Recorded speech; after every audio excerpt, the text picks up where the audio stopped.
Hi friends, so we have a policy change. And what is the policy change?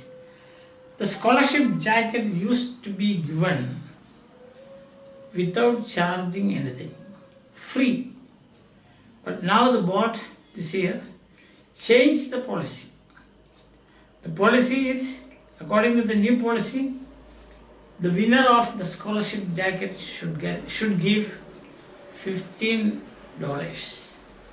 Still the principal says it doesn't cover the entire cost. But where can Marta get $15? We have seen one of the 8 children of a farm laborer, and he could not bring them up, all of them, no money. So she was sent to her grandparents to be raised, to be brought up.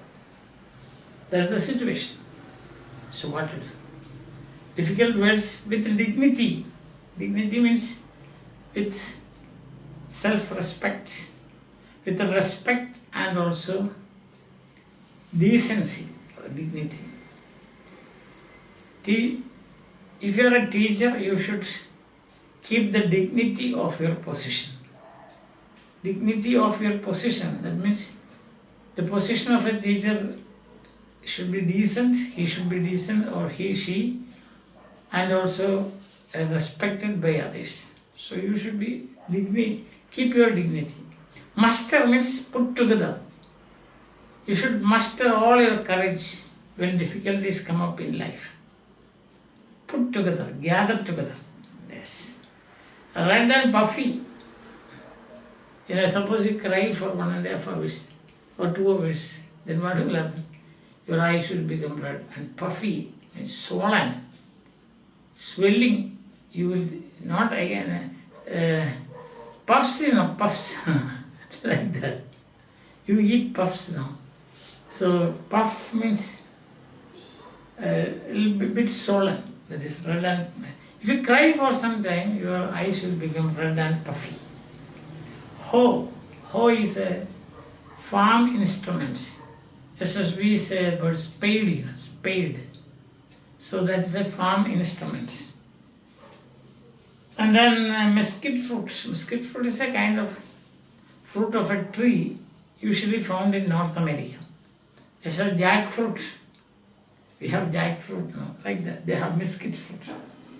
Clod. Clod means a piece of clay or mud, you can say. A piece of mud or clay. That is clod means. So these are the difficult words I think today we have to see. Not difficult, but simple words, but you can see. Alright, so in this section of the text what we find is she is going from pillar to post. Pillar to post, that means, she met the principal. Coming home, she meets her grandmother, and grandfather. Still not yet decided. From where to get all the $15? That's difficult to get. So standing with all the dignity, respect, self-respect, I could muster, I could gather, I could put together. That means I did not become emotional. I did not cry in front of him. I did not say, no, sir, you please help me. No, sir. I said, I'll speak to my grandfather about it, sir, and let you know tomorrow. Let you know what?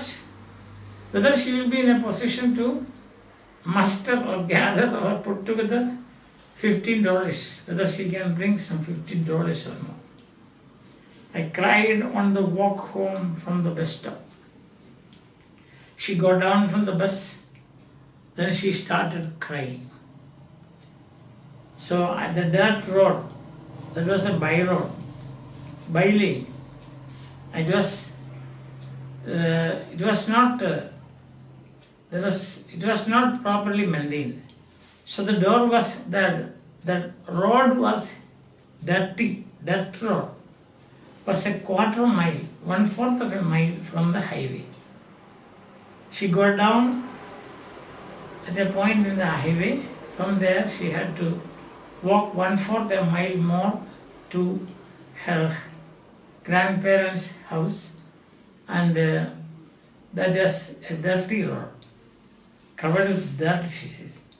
So by the time I got home, my eyes were red and puffy. What do you mean by the time? Since the road was a dirt road, it took some time for me to reach. If it was a well-kept road, I could reach within 5 minutes. But since it was a dirt road, I took about 30 to 40 minutes to reach home. So all the while I was crying, and then my eyes became red and puffy. Where's Grandpa? I asked Grandma, looking down at the floor, so she wouldn't ask me why I had been crying. So reaching home, she did not say anything else. She looked down, so that grandmother may not notice the red and puffy eyes of Marta. And as soon as she reached there, she asked, "Where is Grandma?" And she looked down like this, so that grandmother may not notice, and ask why she was crying. She was sewing a quilt as usual and didn't look up. She was busy with the sewing. A quilt. A quilt means a thick blanket. It's something like that. A thick blanket, a quilt. She was sewing that, and she was busy with that. She did not care. She did not give much attention to what she asked.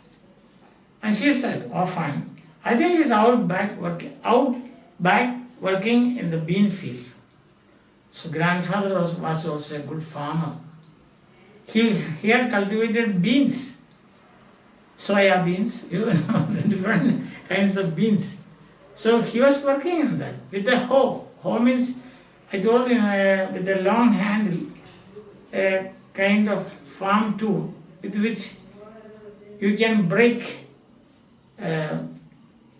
pieces of clod. Clod means, a lump of clay or mud. So what do? You hit the clod with the hoe, then it will break into small pieces. So he said, I think he's out back working in the bean field. I went outside and looked at the fields. There he was. He was there. So she has not time to waste. She's very emotional and upset. You see, her expectations all, what we say, vanished into thin air. Vanishing cream. So vanished into thin air means simply disappeared. What to do? A helpless 14-year-old schoolgirl, what could she do? So I think he's out. He's out, back there working on the field, bean field. I went outside and looked out at the field. There he was. I could see him walking between the rows. Rows means lines, the lines of LINES, lines of beans. His body bent over the little plants, hoe in hand. So he was walking like this, with body bent, looking at the bean with a hoe in hand. I walked slowly out to him, trying to think how I could best ask him for the money. So I went very slow. And when I was approaching him, I was thinking, I had only one thought, how to get $15. There was cool breeze, gentle wind blowing, and a sweet smell of mesquite fruit in the air, but I didn't appreciate it. I kicked at a dead cloud. So this gentle breeze was blowing, but I could not appreciate it. The sweet smell of mesquite fruit was also blowing. I could not appreciate it because my mind was disturbed. I was so sad. I was facing a tragic situation. Suppose you are facing a very tragic situation and somebody offers you an ice cream, you won't bother it. You won't even look at it. Otherwise you would eat 5 or 6 ice creams. But this time, no scope. the blowing of the gentle breeze, the sweet smell of the mesquite fruit did not bother her. She did not feel it. She could not feel it. Instead, she saw a lump of dirt, dirty mud, you can say, or clay, and he kicked at it. I wanted that jacket so much. Her mind was filled with that jacket. The memories of the jacket. What would happen on the day of graduation? When she stands there on the podium or stage as the valedictorian, she can give a speech and the other people will be appreciating her. 8 years of hard work. If the fruit of 8 years of hard work, she was thinking like that. So the breeze did not affect her. The sweet smell of the fruit did not affect her. I wanted that jacket so much. My mind was filled with the thoughts of the jacket, the scholarship jacket. It was more than just being a valedictorian and giving a little thank you speech for the jacket on the graduation night. Those things even did not bother me. That I will be a valedictorian, that I will be giving a thanksgiving speech, that other people will be appreciating. None of these things affected me. But what came to my mind was my hard work. It represented 8 years of hard work and expectation. So we say in English, turn a deaf ear. We don't care about it. She turned a deaf ear to all the other things. Or you can say she did not bother. She could not attend. She could not appreciate anything that was going around. Because her mind was filled with the scholarship jacket, 8 years of hard work, and my expectations. It means the scholarship jacket represented 8 years of hard work and expectation. Every day before I went to bed, I used to dream of that jacket, scholarship jacket. The only thing I can have in my life, because I could not get a sports jacket. In graduation, there none of those things. I knew I had to be honest with Grandpa. It was my only chance.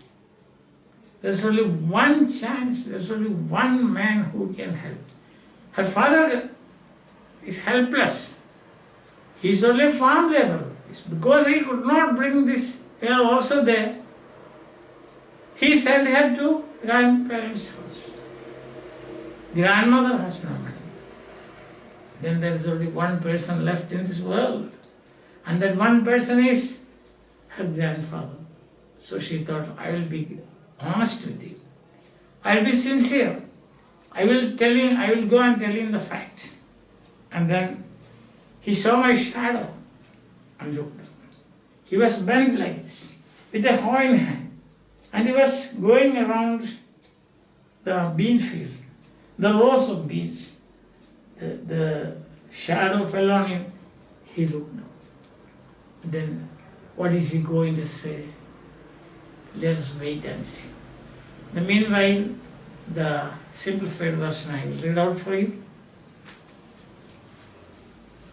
So here we have got the simplified version. Marta kept her self-respect, dignity. She was very decent. She told the principal that she would ask her grandpa and give a reply the next day. On the way, she wept. Reaching home, she asked grandma about grandpa. She said he was on the bean field. There he was, hoe in hand. She walked towards him. She could not enjoy the gentle breeze. She also could not enjoy the sweet smell of the mesquite fruit. Her mind was very distracted and disturbed. The scholarship jacket was so dear to her. It represented 8 long years of hard work. Her shadow fell on her grandpa. He looked up. He was her only chance. She decided to be honest with him and ask him the money required for the scholarship jacket. What is he going to do, we do not know. Whether he will willingly give, whether he will say something else, whether he will say no. These things we will see in the next class. Till then, bye.